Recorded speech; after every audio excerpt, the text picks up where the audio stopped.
I'm a professional Toastmaster, and just now I'm ready to answer all your questions. Go. Tell me please, what do you like most about your profession?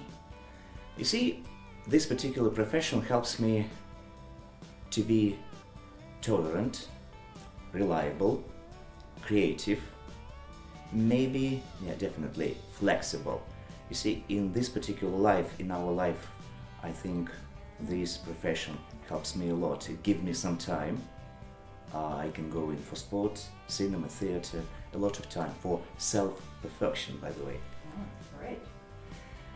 Where and how did you study foreign language? The English language, yeah, I like it, I admire it, and I began studying English at school. And by the way, at school I got only satisfactory mark, but a new teacher of English came, and in a year I fell in love and I got excellent mark. Then was University Philological Faculty, then Military Academy, and then University of Brighton, UK. Once or twice a year I attend some courses of English, practical English, conversational English in London. It's very interesting. Yeah, I think so. And what is your style? I mean, what makes your performance as a Toastmaster unique? I can't say I have the so-called universal or unique style. My style, first of all, depends on the preliminary script. If we have the script for the event, corporative event, or maybe for a private event, if we have it funny, yes, my style can be funny. If it's serious, I'm serious.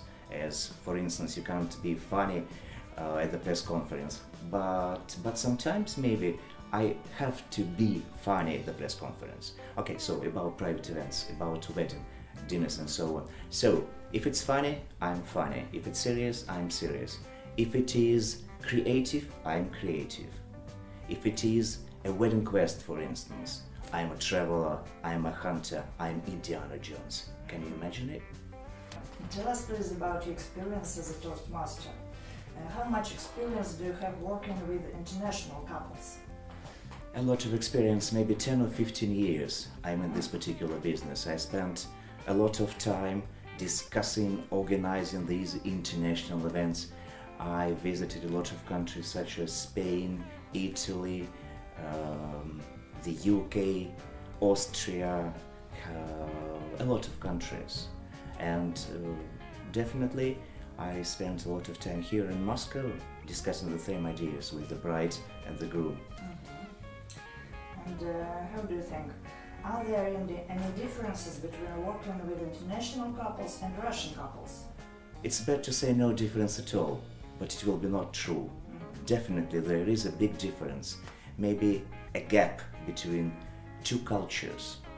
So if we're talking about this country, we have different wedding traditions. If we say about this country, we have some definite Russian wedding traditions. How to unite it, how to make the guests feel it, it depends on the Toastmaster. Give advice to prospective newlyweds preparing for their wedding. Just a short advice. 2 words only. Be yourself. Great. Please tell about an interesting or funny incident that you've experienced in the wedding or event business.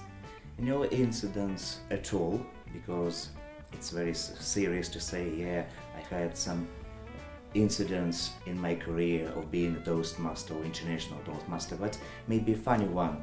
Let's imagine a great event, corporative event, a lot of celebrities, and the Toastmaster says his favorite, very familiar to all the guests words: ladies and gentlemen, let's watch the film. The film is going on, and suddenly the voice of the narrator disappears. What shall I do? But I have the script, I have the words, so I try to be a narrator. About 2 minutes I was doing it, and then the voice appeared at the same, not the word, it will be not true, but at the same sentence, by the way.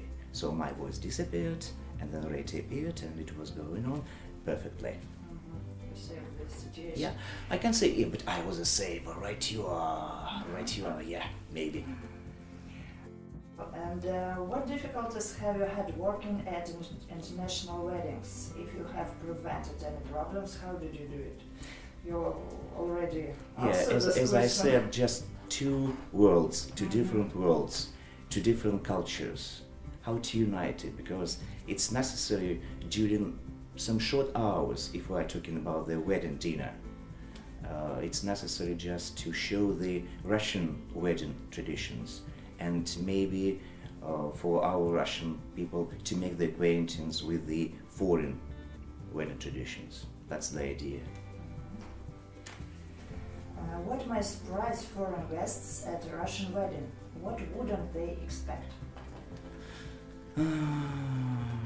Yeah, sometimes when the foreign guests come to Moscow, for instance, and they turn out to be at the party, wedding dinner, or maybe gala performance and so on, they have very round eyes because they didn't know that it could be so. They didn't know that our Russian people could drink a lot. They don't know about the Russian cuisine. They don't know about our Russian style to speak and to cry gorka, for instance, if we're talking about the wedding dinner. It's necessary to explain all the things, and then there will be words from our guests. Well done. You are the best Toastmaster in the world, and so on. Your English is beautiful, perfect, but I don't believe it. Why? Maybe. Okay. It's true. Maybe it's true, yeah. And do foreigners generally like Russian weddings and our way of celebrating? At the beginning, as I said, at the beginning they expect, but they expect a lot of things. And after the dinner, for instance, the wedding dinner, they say, lovely, but we are on the way. And they do the so-called after dinners. They go to another pub or another restaurant just to continue the show. The show must go on, they say. Have you ever had unusual requests from international couples or corporate clients? Some years ago, being a Toastmaster, an international Toastmaster, I was asked to be a Russian poet, Sergei Yesenin. Yeah, I was a Toastmaster in the sphere of the poetry, Russian poetry. So, but definitely, I had the costume, I had the hair and so on in the Russian style, and I had to translate Yesenin's poetry into English poetry. But I did it. I didn't expect doing it, but at the conference and at the party, I had to do it. It's really very unusual request. Well, they say you know Portuguese. Is it true? É verdade. Tenho conhecimento da língua estrangeira. Segunda língua estrangeira. A minha segunda língua estrangeira é português. Pode-se dizer alguma coisa. Se nós temos uma missão, a missão será completa. É verdade. Obrigadinho. Obrigado. Thank you so much.